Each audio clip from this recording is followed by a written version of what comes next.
When I was a couple weeks short of my 70th birthday, I started thinking about my mother's mother, who lived to be 100, and her mother, who lived to be 102, and my father, who lived to be 90, longer than anyone we had ever heard of in his family. I began to think that maybe our generation could be the first to routinely live to be 100. When I talked about this at family dinner one night, my granddaughter, who was 5, said, "What are you going to do for the next 30 years, Grandpa?" Hello, I'm Dr. Janet Price. And I'm Gregg Kaloust. And we are Oldish. And this is our podcast, Oldish. If you're oldish or know someone who is, please join us every week for conversations amongst ourselves And our special guests about what it means to be oldish in the 21st century. If you ever wonder whether you're getting old, you're oldish. What are you going to do for the next 30 minutes? Hi, I'm Gregg, and I'm oldish. Hi, I'm Janet, and I'm oldish. Welcome to this episode of our podcast, Oldish, Conversations on Aging in the 21st Century, Traveling While Oldish. Let's talk about it. I just was on a trip with my honey, and I found myself thinking, this is an interesting experience to be traveling while oldish. I'm guessing that some of our listeners can relate. And listeners, by the way, you can contact us anytime. We always love to hear comments, things you want to add to the conversation, questions, disagreements. So what do you think? You want to talk a little bit about traveling while oldish? I think it's a good idea. As you know, I've done a lot of traveling in the last 10 years. And I'd done a lot of traveling before then, but a lot of it was business travel. And what wasn't business travel was traveling with my family. And I was younger. I didn't start traveling while oldish until just about 10 years ago when I went to Everest for the first time. But I've done quite a bit of traveling, and it's very different. And some of that's because I'm very different. Things are different internally, and that has a big effect on how things go externally. What do you mean different internally? Say more about that. I'm less destination-driven, goal-driven, things going according to plan-driven. So I'm a lot more patient when things don't go according to plan, which is roughly 97% of the time. Are you talking about in general, or are you talking about traveling? The 97 Yes. General, like, yes, our lives as oldish. Yep. Yeah. Yes. The best travel plans of mice and men Afghan Glay. So, yes. So it's about the same. So I'm a bit calmer, much more interested in, the old saw of it's not the destination, it's the journey. And so that's realer to me, like a lot of old wise sayings. Now that I'm older, I'm like, oh yeah, that does make sense. That is the way for things to go.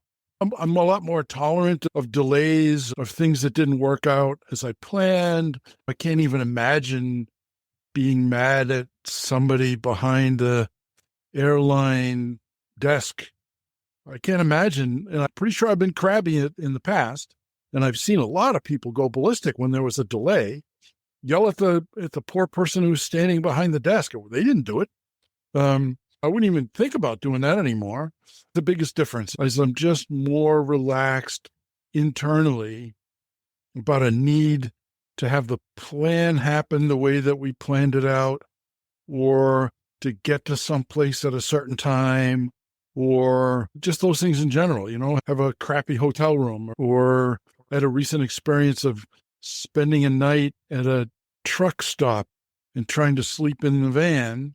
And unbeknownst to us, the truck stop was at a crossroads of two major highways, and there were 150 trucks there. And the gas station was open all night, and that's where the overnight parking was for vanners in this particular truck stop. And it was so loud there that you could feel the vibration, and bright lights and cars going by and people revving their engines. And the truckers especially on cold nights, they don't turn their trucks off. So these giant diesel engines are rumbling all night long and you're completely surrounded. So at first I was like, oh crap, this really sucks. And then I was like, can I do anything about it? Is it actually dangerous? Nope. Okay. And I went to sleep. So, yeah, it's so interesting to think about each of our experiences over time with traveling. And I wonder about, as oldish, the differences between traveling by car, traveling by van, traveling by plane, cruise, I guess. I haven't been on any really, but as oldish. And so I think about some things that are maybe universal for traveling, and then things that become more uniquely a focus as we age. I also, like you, traveled a lot in my younger years, but even in my recent years, most of my traveling has been focused on getting to family that are out of the country. That would be flying. I realized having a destination where everything is already expected. I'm going to fly in at a certain time. My son and his family are going to be there. I'm going to be able to be a grandmother in that moment. So the experience I had recently of traveling with a honey somewhere was actually a new experience for me, to just go with someone because we just feel like having a vacation. Some of the themes that kind of thread through that include what you were saying about being calm, being able to be calm and centered and flexible, because I feel if you've done that work as you're getting towards oldish and during oldish, doing that work so you can let go of that drive when we're younger of everything has to be perfect, or everything has to be my way, or everything has to be according to plan, and instead being able to be flexible. One thing that I found interesting is thinking about different personalities traveling together. And I was thinking about when I was younger and when I did travel with my family or my husband, let's be a team. What do you want to do? I want to do that too. And now as an oldish person, each of us were more aware of, for me, this is what I want to do that I think would be fun. And for him, not so much. I really want to do this, and being able to be like, okay, you go do that. I'll do this. We'll meet back up in a few hours, and allowing for that different interests, different energy levels, different goals for wherever you are. It felt a little different to me at oldish. It felt good because I felt grounded in this is who I am. And I felt centered in this is who I am. And what does that mean for traveling together? Well, that's a good place to be, to bring yourself along for the ride. The biggest things of traveling with other people, whether it's 1 people or 10 people, is blending travel styles and expectations in a way that doesn't end up in anybody being in a snit. Because I'm going to do it your way, but I'm not going to do it happily. Or you're going to do it my way, whether you like it or not, or that sort of thing. Like you said, you want to go over there and see the alligators? I have zero interest in alligators. You go do that. I'm going to go to the beach and read, and we'll meet back up again over mojitos. Yes. I wonder if you've had the experience recently with traveling with oldish about, it seems that as we get older, there's a tendency, and that there's a phrase of getting set in your ways or doing what's familiar. And I feel like it's an extra challenge, like in our 70s, for example, to be open to that challenge learning zone, stepping out of our comfort zone in different ways. This is one of them, I think. So it's exciting to me to think about, even while I'm in my 70s, there's more to discover. There's more new things to experience. We've had guests on talking about what is it like to be sexual as you're aging? What is it like to fall in love when you're aging? What is it like to be a grandmother, and just so many things. And so I feel like this topic, what is it like to travel while aging, is timely. Yes. And there's an extra wrinkle in traveling with a honey, where there's a big question about will you still be honeys when you're done? I heard so many people say that before we left. This will be a big test, and you learn so much about each other when you're traveling, which is true. I think one of the biggest things you either learn or practice, you might already know, is how do you handle disagreements? How do you handle different agendas? How do you handle, again, for me, different energy levels, and find a way? Be like, okay, you go be you. I'm going to be me. Awesome. Come back together in a while. So again, I feel like just like those other guests we've had on, different topics, different books we've talked about, where there's a part of the subject which is kind of universal, but there's also a part that seems unique around being oldish. Yeah, I think you're right with that. One of the things possibly is, you said energy levels a couple of times, and something that I notice is a big difference in traveling while oldish as opposed to traveling when I was younger is I get tired. I can't drive the van 800 miles all by myself and feel like I could have gone further, but I got hungry. It's like, man, 500 miles, that's a lot. There's a big difference in the energy level and the strength and just sitting still.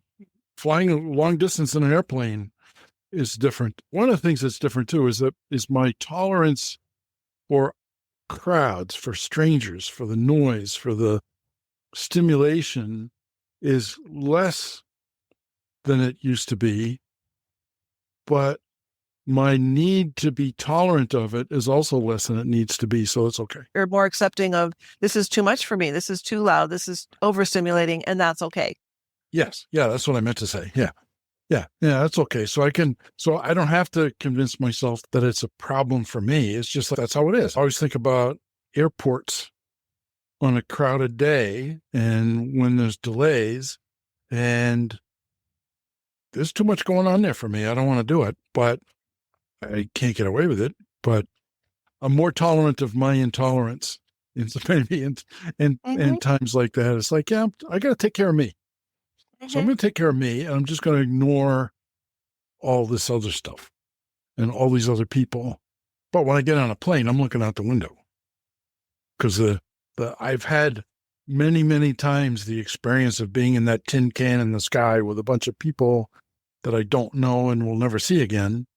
So it's like you do some people watching, and maybe you talk to the people in the seat next to you. But now it's like, yeah, I'm a grumpy old man. I'm looking out the window. Don't bother me. One thing I noticed on this recent trip I was on was I hadn't been thinking when we left, when we made plans to look and see, this is something we want to do. Is there an oldish component to doing that as opposed to a youngish? One example is zip lining. So we went zip lining, and it was really taxing physically for me to just walk up to where the zip lining started. And we found out from the guides that were helping us that I asked them, what's the oldest person that you've had in your zip lining group? And he said, 70s, maybe even 80s. I was like, wow. And he goes, but not here, not this one. We have another one farther along that's for older people.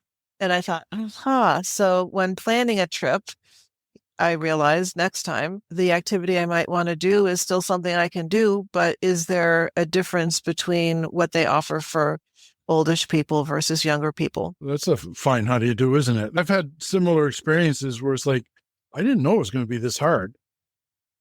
If I'd known it was going to be this hard, I would have found a workaround or something different to do.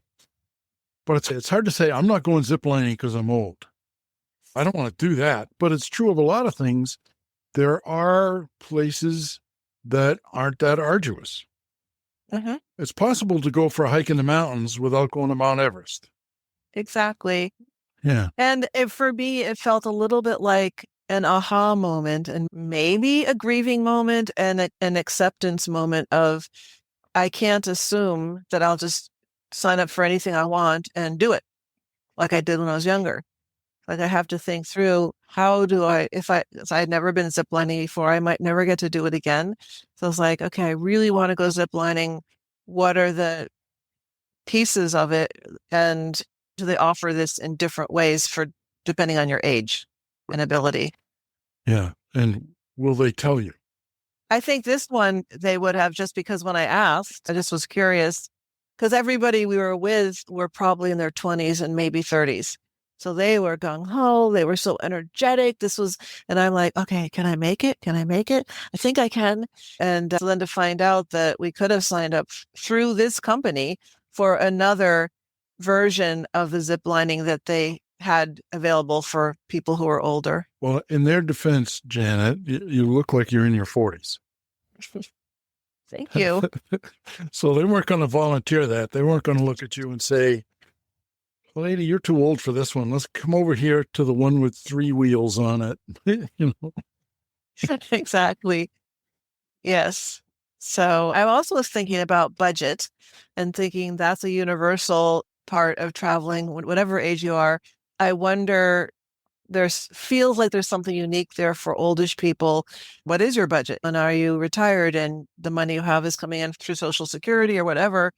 So that to be able both to think and be honest with each other, but this is what I can spend, and to have a decision together. And this is universal, but I think also think about it with oldish people is, how are we going to handle these expenses? Are we dividing them in half? Whatever it works for people, but that it's something that maybe has a unique twist in the sense that many of us at this age are retired.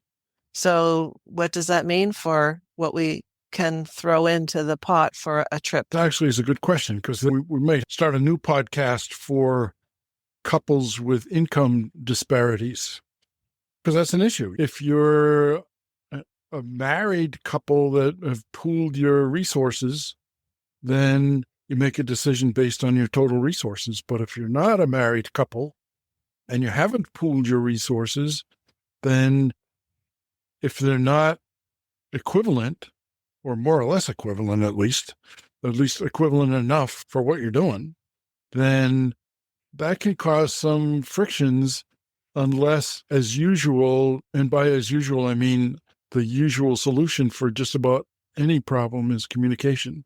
So unless you communicate about it thoroughly, you may well run into issues. Let's go out to dinner at that restaurant over there. I can't afford that restaurant.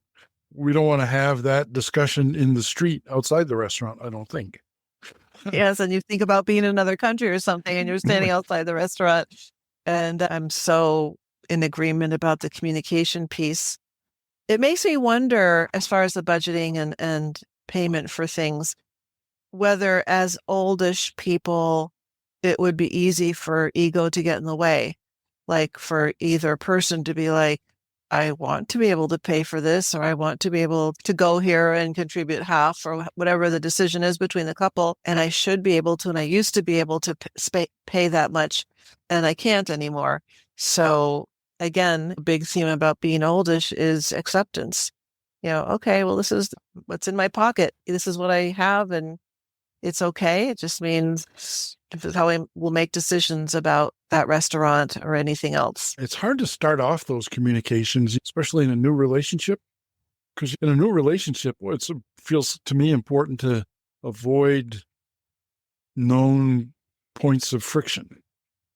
But if you're going to have that new relationship turn into a longer, older relationship, then you need to talk your way through that stuff. You need to be communicative and open. And of course, some of our listeners will be like, what are they even talking about? We each have $2 million, or we each have no money at all, so we ain't going anywhere. What are they even talking about? It is possible to travel as oldish on a very limited budget. I can attest to that. It's possible to do it. I expect it's possible to travel on a very large budget, but it's hard for me to imagine. And that's actually you mentioned the ego thing. That's one of the things that's different from me, is that when I was younger, I was like, oh, I can afford that. I can afford anything. And if the money gets tight, I'll get through it, and I'll go make some more money. Mm-hmm. But I'm not in a place now where I probably could go make some more money, but I don't feel like it. So being on more of a fixed income and be able to accept that internally, as you were talking about earlier, and be able to bring that with your head held up high and feeling fine about this is what I have to bring to this traveling that we're going to do. It makes me think about a recent interview we had. It was the authors of the book Open to Love, and the two authors that talked about their experience in their 80s of meeting each other, falling in love.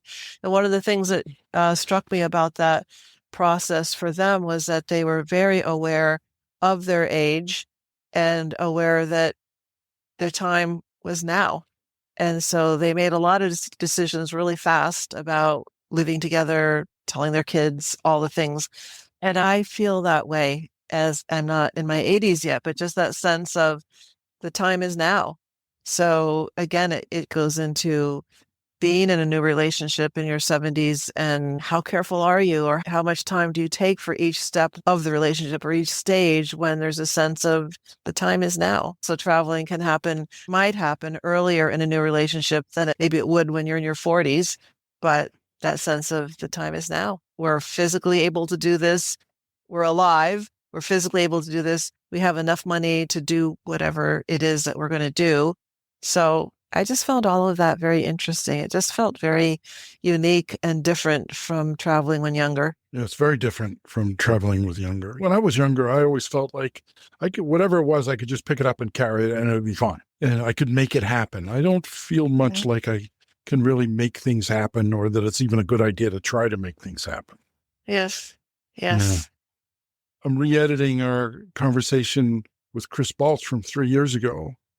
And he was talking about, as he's oldish, you asked him, how does it feel now to be oldish? And he and I had gone up Mount Everest twice together and done some other traveling together in a group of people, which is also very different, traveling in a group of people.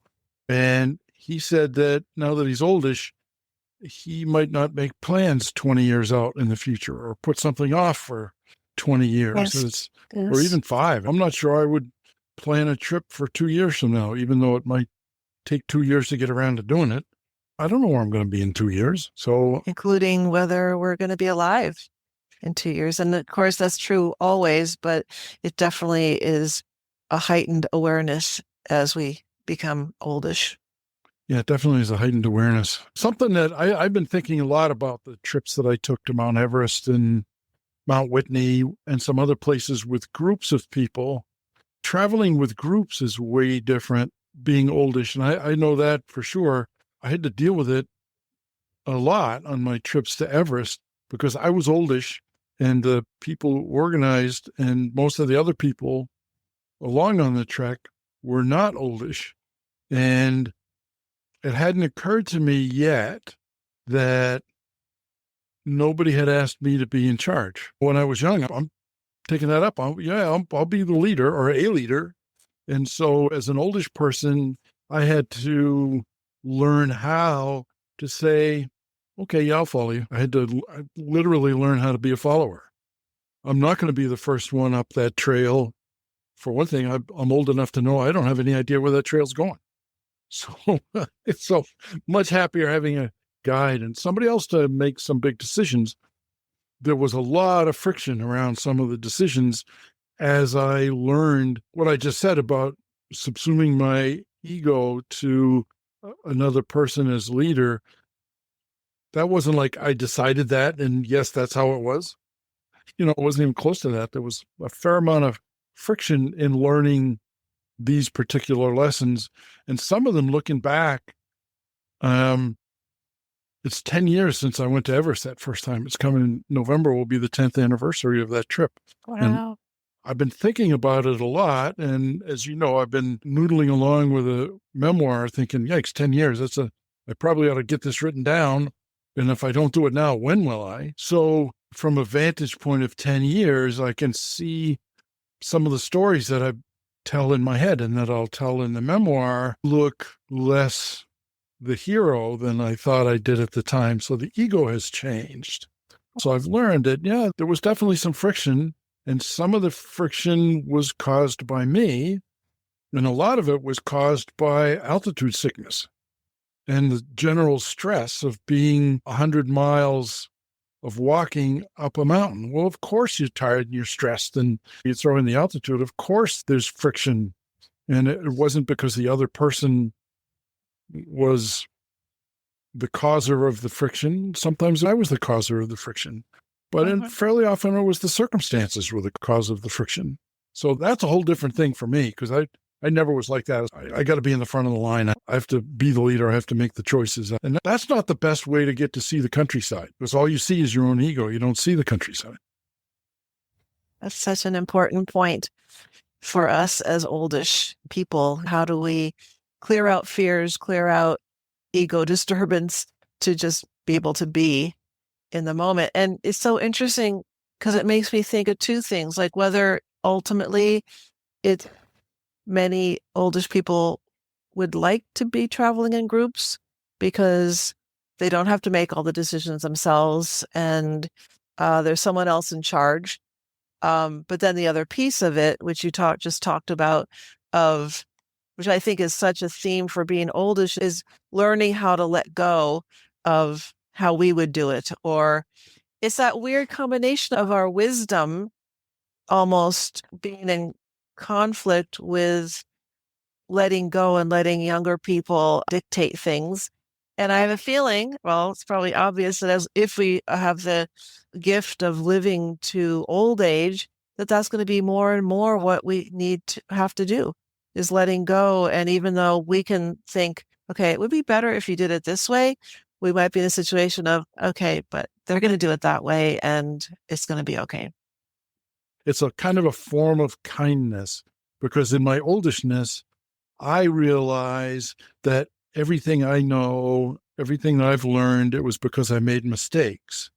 And so I need to be kind to these young people and let them make mistakes too. Yes. That's lovely. Communication gets us through the moments, and kindness gets us through it all. Yes.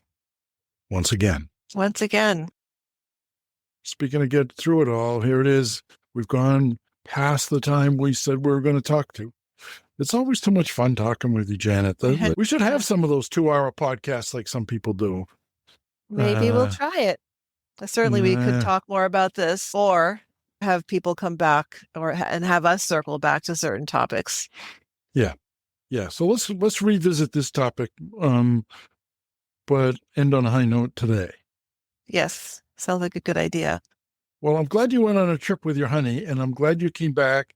And as far as I can tell, he's still your honey, and you're still his honey. So that's good. That's good. I'm impressed. So from what everybody said, we passed a big test. Yeah. So that's a good sign. Well, it's as usual. It's been nice talking with you. I've learned quite a bit. I learned some things that I didn't know. I said some things and heard some things that I didn't expect to say or hear.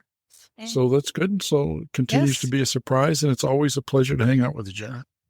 It is such a pleasure, Greg. I'm glad that we do this. Me too. Okay. So bye, Janet. Bye, Greg. That's it for now. Thanks for listening. We sure had fun and learned some things. We hope you did too. Our next book club, to be published next week, will be a discussion of All the Lonely People by Mike Gayle.